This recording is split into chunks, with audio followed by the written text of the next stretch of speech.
Hi, and welcome back to the Mission Minded Podcast. I'm Jim, here today with Brian. Hey, Jim. How are you? I'm doing good, Brian. Glad to have you on this side of the camera. Yeah, it's awkward to be on this side of the camera. Actually, I mean, I'm normally behind the scenes, right, with a podcast, but right. Yeah, this should be fun.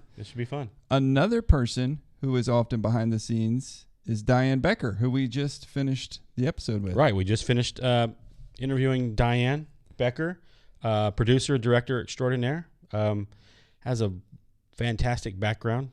We've both known her for about 10 years now. Yep. So those familiar with ITEC and some of the videos you've seen, you would recognize Journey into the Amazon. Mission's Dilemma.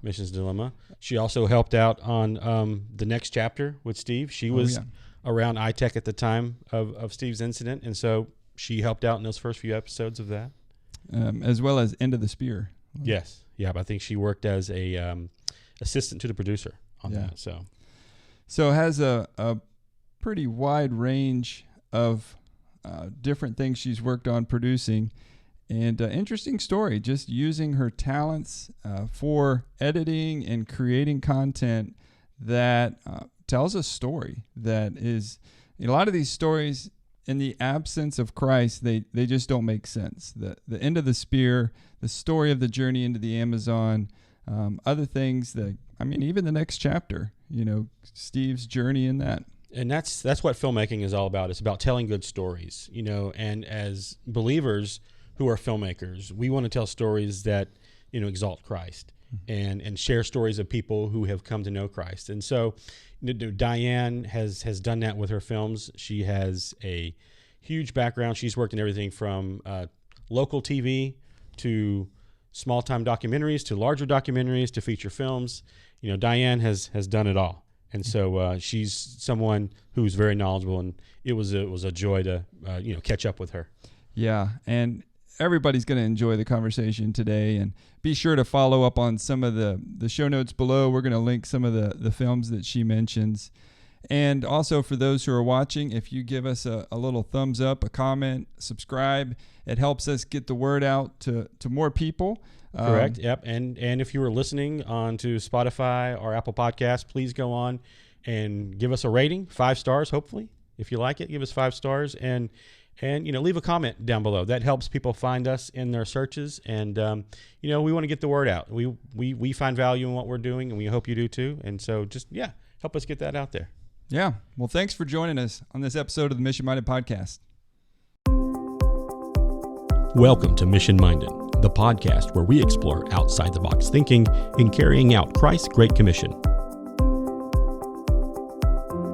On this week's episode, we are joined by filmmaker Diane Becker. Our sponsor for today's podcast is Dignity Roasters Coffee, locally roasted and packaged by the distressed to fuel each day. Dignity Roasters was born through a passion to partner with the distressed and the desire of bringing the universally loved beverage of coffee to your hands. To order your own coffee or to learn more about Dignity Roasters, visit their website at dignityroasters.com. Now here's your host, Jim Tingler. So hey Diane, thanks for joining us on the podcast. I'm glad to be here. So we've got Brian here. Yes, I'm here today. And this is kind of a weird setup because these are two people that are usually behind the camera, but you guys are in front of the camera today. That's right. It is really weird to be in front of the camera, Diane. I am sitting here with 3 different cameras, and it's better when you're behind them and you're calling the shots behind them, and you can, it's going to be weird editing myself. It does feel like you're a little bit in the hot seat. And I want to scoot you over just like an inch this direction if I could direct. That's good stuff. So Diane, you have plenty of experience from behind the camera, but today maybe we could share a little bit about, how you got to that place. What brought you to journalism, right? That was kind of the initial direction you went into and getting into film production, but where did that all start? Well, I think I went to the University of Missouri, not sure what I wanted to do, but I kept hearing about the journalism school. They have a really good journalism school, so I thought, well, let me try that. And They do have a lot of weed out classes. They kept telling me I was too nice to be a journalist. And I think they're looking for the most stubborn people, because stubborn people make good journalists. So after journalism school, I started working in secular television, several CBS, NBC affiliates, and jumped several different markets, and as a reporter, producer, and then I got more into programming and documentary work at the St. Louis affiliate.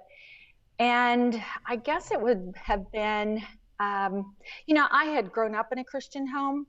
And so I guess it was a junior high experience where God became very real to me. There was a group of college students that had come in for an event, and I was like, I want to be that kind of Christian. They just had this zeal and enthusiasm for their faith. And so I had a great high school Bible study, campus ministry in college. Once I got into television, though, it was like on Sunday mornings and maybe a devotion in the morning. And so I felt, especially in my mid-90s, I had let my faith become very routine, still church on Sundays, devotion, but I feel like I was lukewarm and just really had some tough times, went through a divorce. When I kind of was back in the middle of Psalms, it was like I had my first love back. And I was like, okay, God, you've been part of my life for a long time. Now I want you to be Lord of my life. You can have everything. So I was at a TV station for, I guess I'd been there 7 years. And I proposed to them that I would take a leave of absence, thinking I would take 8 weeks. And then I met with HR and they said, well, the minimum is 16 and the maximum is 52. But most people do this for, sickness or health of a parent. And I was like, I'm kind of maximum and I want it now. So I took a leave of absence and met with my church missions committee. And I said, I just want to give back this year. Whether that's washing dishes or hammering nails or producing videos, it's a year to give back. And so I had connections, and then one would lead to the next. And I was in Guatemala and Honduras and the Ukraine and France. And all of these, it was just about the time when you could have a little camera that looked almost broadcast quality and that you could edit on your computer. So it was just a real exciting time, late 90s. And I just started doing a lot of videos. And one of them, I think it was the Yali story that I did in Papua, Indonesia, that I knew was a bigger story than just a ministry video. And so I contacted Vision Video about distributing it. And when they saw it, they said, how many of these do you have? And I said, probably 40 or so. And they were like, could you put some television shows together? So we ended up putting Mission, God at Work, Faith in Action together for Faith TV. And that's actually one of my connections with Steve Saint, because someone suggested, I wonder if Steve Saint would host this program. So that was my first connection with ITEC, those conversations. So Diane, in that time when you were at the news station, you were on air reporter or behind the scenes? I started off on air reporter. I can remember some live shots that were absolutely awful, and my news director would say, "You're not doing live anymore." They weren't very good at they weren't in those harsh weather conditions, right? They put you out in the thunderstorms or.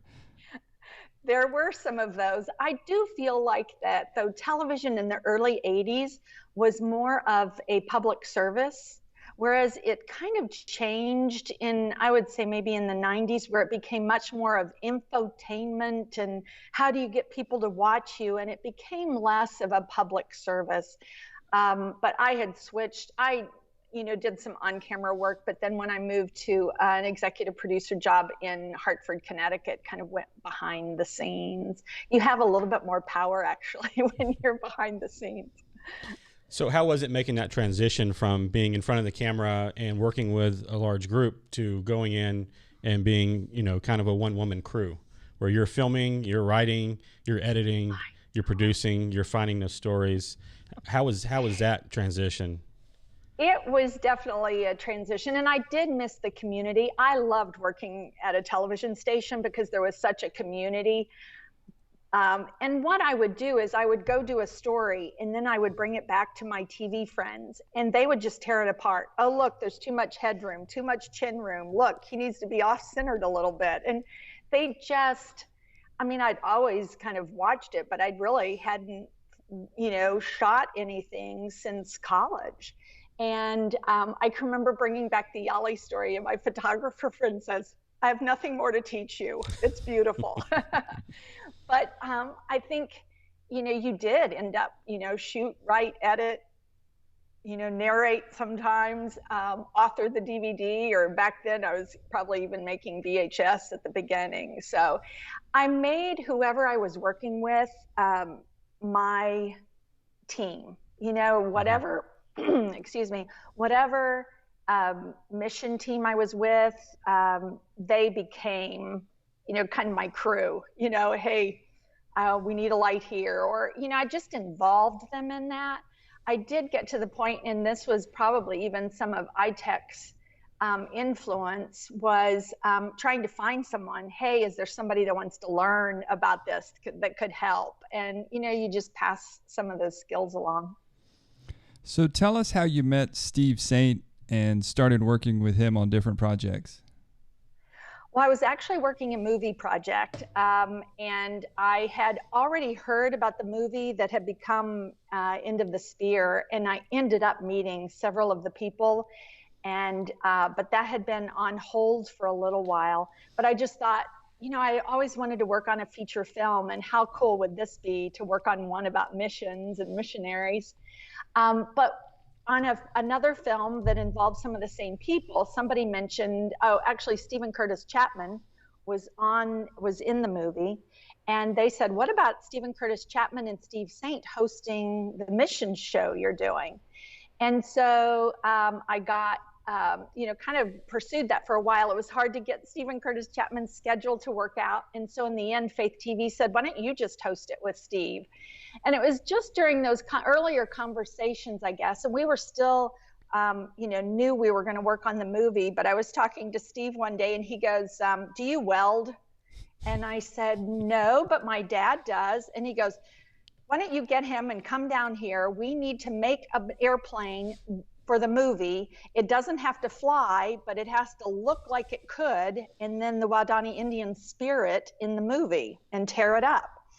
And so I asked my dad if he wanted to go to ITEC, and so that was our first visit, was covering wings of an airplane that was in the movie End of the Spear. So that was fun. That's great. Yeah, it is a little bit of a all hands on deck when you're around Steve Saint and the project. So, but I was going to say, you do have a pretty diverse background, though. You are a pilot as well. I did. Both my dad and I grew up flying. He had gotten his license when I was about 5. And so my pastor, when I was probably in college, was a flight instructor. So my dad had bought a plane, and so it was very easy. So I have kept my piloting skills up. Don't fly as much as I used to, but I was going to say, we had built the wing, and so Steve had been giving me instructions for a week to 10 days. And then we decided that we would videotape the mission series. And I had worked in PM Magazine, Evening Magazine, so that's kind of the style of show it was, where we were the hosts at ITEC, and then we would, introduce a story. And so then for a week, I'm giving Steve instructions. Only everything I would say, I'd say, well, make sure you finish looking at the camera. And he'd say, why? So I'd explain to him, because it looks good, because I say so. So it became very much of trying to direct Steve Saint, but we came to an agreement that it just was really just a neat opportunity to work with him. And from there we went into the movie, and then from the movie when I went to Journey into the Amazon with our 3 cameras, and down with the families of the three men that were killed, of three of the men that were killed. So, tell us about that project. I mean, a lot of people have probably seen the movie Into the Spear, but Journey into the Amazon, I mean, it's a great video series. I know there's about an hour trimmed down version, but are there 13 episodes as well that are available? Right. There's 13 half hours, and I think those are my favorite because we did it with all nat sound bites, and it's a reality show. And even the camera crew are kind of part of it. And we had 3 cameras. One was, I think 2 of the others were interns that were working at ITEC. And then we took, the McCulley brothers and some cousins and the Fleming Liefeld family. And then, of course, Jesse was along, as well as Steve. And so it's just, you're sitting around a campfire going, that guy killed his dad and her uncle and that guy. And yet there is a community and a family. And I think it's where I started. Steve, of course, was, just telling stories and also making points about what missions had become and kind of his experience. He had, written The Great Omission.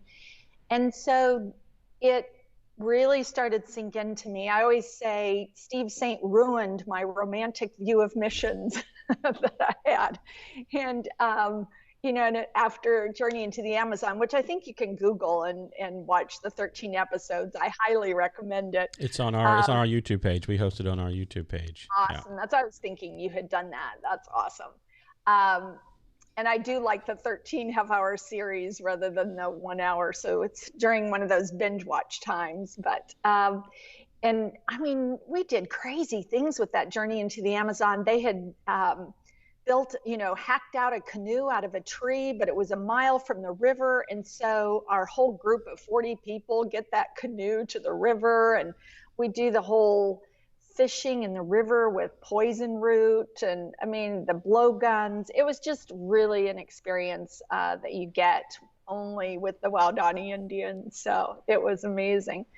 But after Journey to the Amazon, we did Mission's Dilemma and took sections of Journey into the Amazon, as well as interviewed global leaders at the Urbana conference and other places, and just wanted to put together that whole idea. I wish we'd called it When Helping Hurts. I think it might have been even more popular, but Mission's Dilemma, I think, is kind of the theory. I think When Helping Hurts gives a little bit more practical ideas, whereas I think Mission's Dilemma is kind of the theory behind things. It's always kind of like when you ask Steve Saint a question, he will tell you a story.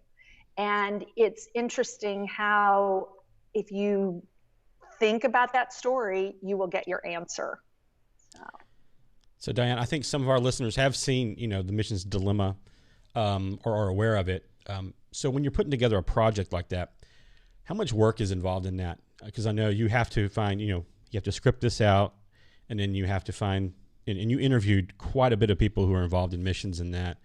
And then, you did a stand-up film with Steve and in front of a live audience, and then the editing process. And this was before digital, so you were shooting most of it still to tape, or were you going to, It was, no, I think we were digital. In fact, we were planning to be HD, and then the youth group at the church were leaving on a trip, and they said, oh, we're leaving early, we'll need that camera. And so I lost my third HD camera, so I wish I'd fought harder for that. But it is just a huge project. When you think of Journey into the Amazon, we shot 107 hours, and then I kept finding, other footage to pull in. So I think I had 130 when it was all over. And, that gets whittled down to 6.5 and then down to 1. How much work it is. That's why I think when I was always on a mission project, I would do it in the presence of the people that were getting the video, because then they saw the value of how much time it takes to edit something.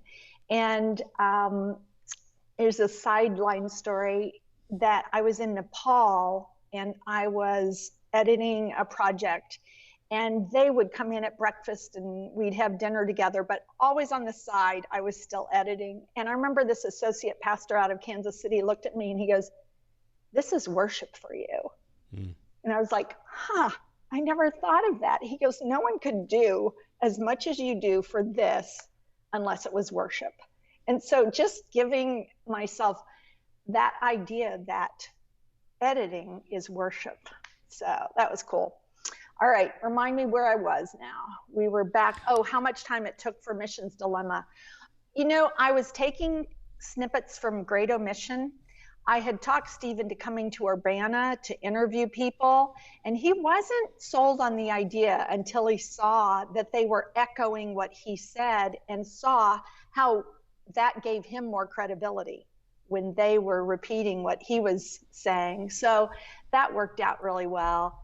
And then I had the snippets from Journey into the Amazon, but I do remember we shot it at the Southeast Christian Church in Louisville, and, you know, just even, you know, coordinating with them that they can get people there, because we wanted the audience to bring people through this process. Because I knew in 7.5 hours, we're asking for a paradigm shift on how you think about missions. And so could we bring other people along on that journey?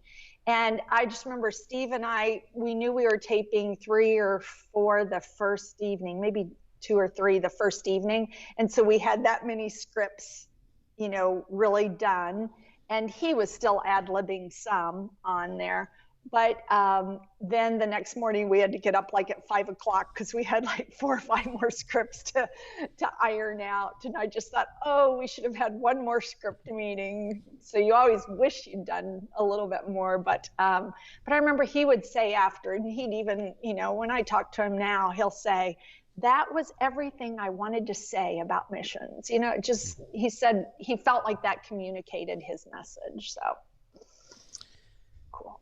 So when you talk about when you took Journey into the Amazon and you had, you know, like 130 hours worth of footage, and you're just taking it down to 1 hour. As an editor, what are you looking for to fill in that 1 hour when you have all this footage to go through? Because I know as an editor, there's a lot of stuff that you want to use. Like, oh, this is good, but you have to make that decision to cut some of that stuff. So what is kind of your process when you were building a story from that much footage and narrowing it down to just an hour, 2 hours, a 13-part episode? Right. I don't know if this is just a gift or a skill I learned. I'm going to say that it's a gift because I don't quite know how it happened that I can do it. But when I can listen to an interview, my ears perk up when I hear the soundbite. When I can sit through a whole soundbite or a whole interview, and I'll pick out the 20 seconds that are best. And I just love to be able to do that, because it's usually something that you go, or, oh, wow, or it tells furthers the story. It doesn't always happen. And sometimes, you get a good interview and you're like, oh, I want to use that and that and that. And I just always start, I love nonlinear editing, because I will just pull it all down to the timeline. And then you might have something that's an hour and a half long, and you just start, okay, that's gone, until you get it down to something. And you just watch it over and over. And I also bring in other viewers, friends. Hey, will you watch this? Hey, take a look at this. And just sometimes if somebody says something, oh, I don't like that person, or I don't like that soundbite, I won't take any mind to it until about 3 people say, that doesn't make sense. And then it's like, okay, let me rethink this, because there's a lot of opinions out there. We all watch television, so we all think we kind of know how we would produce something. But I do like telling stories. Journey into the Amazon was just amazing visually, and I just told that chronologically and then went back and put in sound bites. We had done most of the interviews near the end of the stay. And then of course I found some, we found more archive footage. And then I know there were still some things that wasn't able to tell the story. So I just put Steve Saint out in the middle of the green across from ITEC and pretended it was Ecuador. So see if you can find those sections. It's just little filmmaker tricks that you can, the magic of editing. Fill in the gaps. Yeah. Diane, so you've had all this experience, but you've given back from what you have learned over your years of filmmaking as in teaching it. So you were you worked along with Youth with a Mission and their grassroots news. Tell us a little bit about that and how you got involved in that. And then we can talk a little bit about, how you got involved with us in our film training here at ITEC. Right. The trip to Ecuador. Right. I had gotten a call from YWAM. I had done a film project with them, so they were aware of me. And then they had wanted to do grassroots news, the idea that, they have teams all over the world. And 26,000 of them. And their idea was we could have our own network of people. We could supply footage to other networks and other stories. And I think it even came out from when the earthquake in Haiti, and there was a survivor found a few days after it had happened, and they weren't finding any survivors more. That was actually a YWAM team that found, they were, first responders, and they found that person, but YWAM was never in the story. And it was like, wait, that's us. We did that. We should be able to put those stories together. And so just the way YWAM works, they have the DTS, and so they had Voice for the Voiceless and different programs that were there. And so we did start with just this is how you tell a story, and we'd tell it there. We were based in Kona, Hawaii, which was lovely.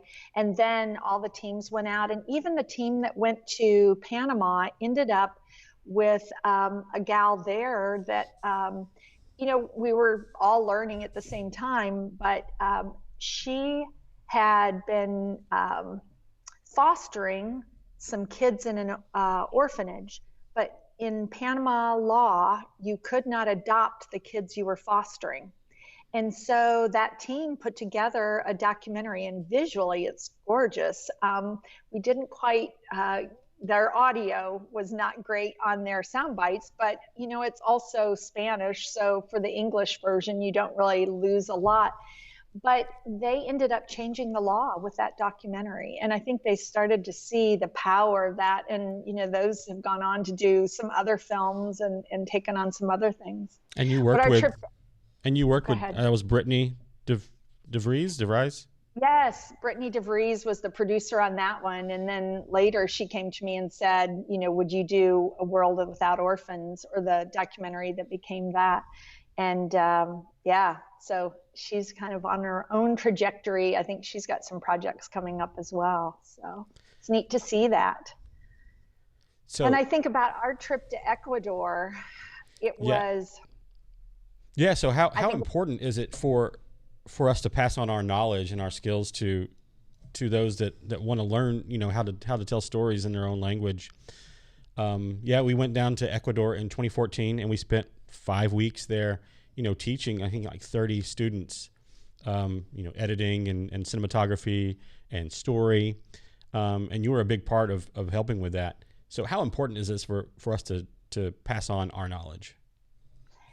I do think that's where you're going to learn the most, hands-on. And I think it's so important to pass on what we know. I mean, that's the whole, basis of our world, is equipping. And it's even making disciples. There is the making disciples of, true disciples of Christ, but there's also disciples in the video world. I mean, that they want to do it.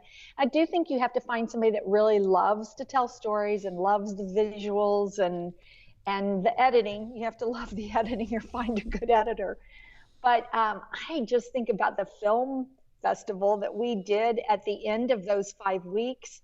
I don't remember, we had 15 or 20 different videos that we showed. 150 of their family and friends came to watch it. And it was just really impressive to see what they could turn out in 5 weeks. And, because there were a few people that knew some things going into that, but it was exciting to see. And then you've done it since then in several different countries.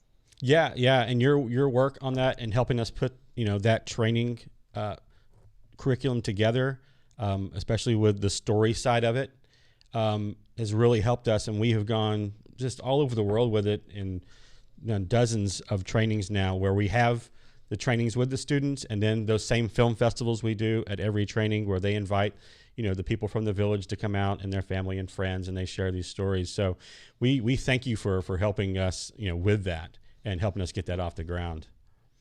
Yeah, such a privilege. It truly is. Neat stuff. So there's a lot to that. And if you're listening, for those that are listening, they're probably missing some of those key points. One is the documentary, A World Without Orphans. We'll make sure we put that in the show notes below, as well as the missions dilemma. But that film training, I think it's really interesting because you guys went down for 5 weeks and we're training people in that community how to create their own film. And that film festival, that was the end product. So at the end of 5 weeks. And what was interesting, Brian, you guys just invited everybody to come with whatever camera gear they had. And so there were some challenges in that. And so you guys have learned along the way. What are some of the key takeaways now looking back, and maybe for those that are interested in training somebody overseas, what might be something to watch out for or something to think about in helping them be equipped to be able to share their own stories? Well, I think technology has really helped us because now you can do it with your phone. You can even edit on your phone, although I still find it a little difficult. But we're getting to the point where you can really do a lot with your phone. And almost everyone has a phone, even overseas, even in the smallest, most remote countries. The other thing is you can teach them, and you can, teach them. We had different classes, but I think the biggest thing is do it. Go do it. And even though it's hard for them to take that leap and just see what they can shoot, I think that's the best way to learn, is just do it. And then out of that, okay, I learned that I shouldn't shoot in a big windstorm, or I shouldn't, if I'm got a tripod, I'm going to be a lot steadier holding, than trying to hold the camera. So I think there's just that big part of it is just pushing forward and encouraging them to try things. Yeah, I think that's very important to know, that you don't have to have all this equipment, fancy equipment, which most people when they buy it won't know how to use it properly, to think that, hey, I need this camera and I need this computer to be able to make films, when today you can get high quality value off of your phones. I mean, you can film with it. There's nice editing software now available on those, and you just go out and do it and film and make mistakes, show it to your friends and family, get feedback from them, take criticism very well. I'm working with my son right now. He is going through a film school here locally. And he lets us watch the films, and he hates when I critique him. But it's like you have to do it. And and most artists, we don't like to hear, no, that's not good, or maybe you should do this differently. But it's important for us to hear that, because it only helps us, up our game when we're filmmaking. It just makes us a better filmmaker and storyteller. And I think in the Christian world, we've got to keep raising that bar. Because the world does things very well. And sadly, Christians have kind of a reputation of not doing things quite as well. We don't have quite the budgets, but we've got the stories. We've got great stories. And I was going to tell one story. I think it was 2000. I told you about the Yali story. Well, 10 years later, 2011, I went back to Papua, Indonesia, and we were doing the Kimyal Bible story. And that was one where, your neighboring tribe has had their complete Bible and they're getting their New Testament. And the one pastor came to us and said, in John 1:1, it says, in the beginning was the Word, and the Word was with God, and the Word was God. That Word was Jesus Christ. Tomorrow, Jesus Christ is coming to our village. And so it was thousands of people that showed up to watch the planes land with these boxes. The ceremony was still a few days away, but it was just ceremonious the way the runway guy took the boxes and handed it to the pilot. The pilot, tears in his eyes, handed it to the pastor, and he pauses and he's just like, it was poetic. Just like Simeon was promised he would hold the Christ child, I was promised I would hold the Word of God. And then they handed off to the older believers who handed off to the younger believers. And then they paraded the boxes all the way down the airstrip. I mean, it was just one of those moments that just is seared into your memory. And so we'll put that link as well. Yeah, another excellent story film. Excellent film. Another story that I was doing while I was there was Eleanor, who had polio at 5 and her parents didn't think she was going to live. And at 13, with braces and crutches, she feels God call her to the mission field. And, people are like, you go to the mission field? But she ends up with the Kimyal tribe, who are all pygmies and all her size. I mean, they're like less than 5 feet tall. And so, we put that up probably, almost 10 years ago, and it had probably 40,000 views. And I just saw there was a lot of, I kept getting emails that said comment on bad legs is what we called it, comment on bad legs. And it's had 50,000 views just in the last 90 days or so. Wow. I mean, it's just kind of amazing how something goes viral and you don't even know why, but it's exciting to see. So you spoke about, the Christian feature film world. And so that's something that you're involved in with as well with ICVM. And you were president of that organization for quite a while. Why don't you tell us a little bit about that and what you guys are trying to accomplish with ICVM? Yes. International Christian Visual Media, it is almost 50 years old as an organization, and it's back when churches had libraries of films that they would show. It was back in the film days. And so that they would get these films to the different churches so they could play them. And, then it changed over to more of the video world and the distributors and the filmmakers. And now it's kind of just a group. It's, to me, now that I've been going almost 20 years, and yes, I was president for 3 years, a few years back. I'm still on the board. But it is a group of Christians that love Jesus and want to tell good stories. It is documentaries or music videos or feature films and varying budgets and that kind of thing. But we come together to learn, to encourage one another. I always call it kind of a summer camp for working videographers and such. I mean, it's just a great group of people to come along, and they've just really become friends. And you just, if you need something in another country, I could probably find someone there that could help us out. So it's a international group, and we were virtual this last year, but we'll be back in November, I think, in person. That's great. Yeah, it's awesome stuff you guys are working on. Going back to something you said earlier, there was that time when you worked at the local television station and you needed a break. You felt like God was working on your heart, and that you said, I'm going to give a year and I'm going to do whatever. I'll wash dishes, I'll hammer nails, I'll edit videos. And you also talked about editing as worship. And so looking back on that time and how God has used your talents, abilities, and you even said trying to make a story, it's really just a skill that you have in putting all that together. And so my question is, What would you say to that young media professional who's a Christian that's maybe earlier on in their career and saying, God, how can you use me? How can you use these talents and abilities that you've given me? So what might you say to encourage them? I think a lot of it comes down to kind of just being open-handed and, all right, God, I've got this. And because I wouldn't have set out to plan, the next part of my life like this, but I just think it's kind of amazing how it's all happened and still happening. I mean, I told someone the other day, they said, what's the next project? And I said, I'm waiting for something to drop into my lap. And 2 days later, I got an email from someone that said, hey, could I talk to you about being production coordinator on a film we're doing? And I was like, hey, I think I'd like to have that conversation.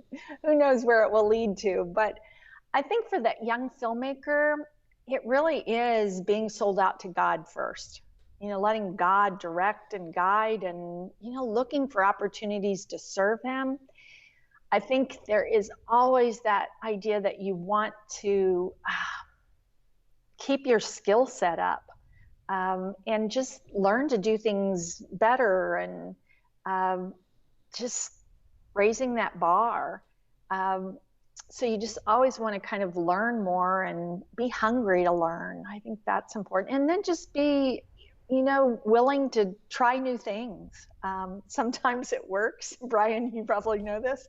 Sometimes it works and sometimes you're like, not quite what I had planned, but sometimes it's even better than what I thought. Yeah, that's great. Just asking that question, God, what role would you have for me in carrying out the Great Commission? Would you challenge people to think of how can I use my media skills in that? And I guess what role can media play in the Great Commission? I think our visual media can be amazing. I mean, it's a very good informational tool, to teach people, from Bible studies to testimonies to, feature films that tell good stories. But at the heart of it is video does emotion really well. And if you can get the emotion captured and then put on and then touch other people's hearts, that's powerful. And I hope that, just all the projects I've done have furthered people either in their growth in their walk with God or even their desire to, be more involved in missions, or even that young filmmaker that says, well, I could do something like that. That's great. Well, Diane, how could somebody get a hold of you? Maybe see some of your work, or where would they find you on the internet?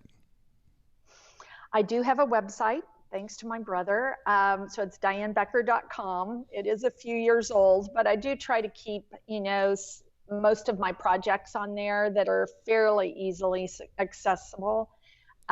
So that's probably one of the easiest ways. I'm also on Facebook. And I know you guys, if somebody contacted ITEC and said, hey, where's that Diane Becker girl?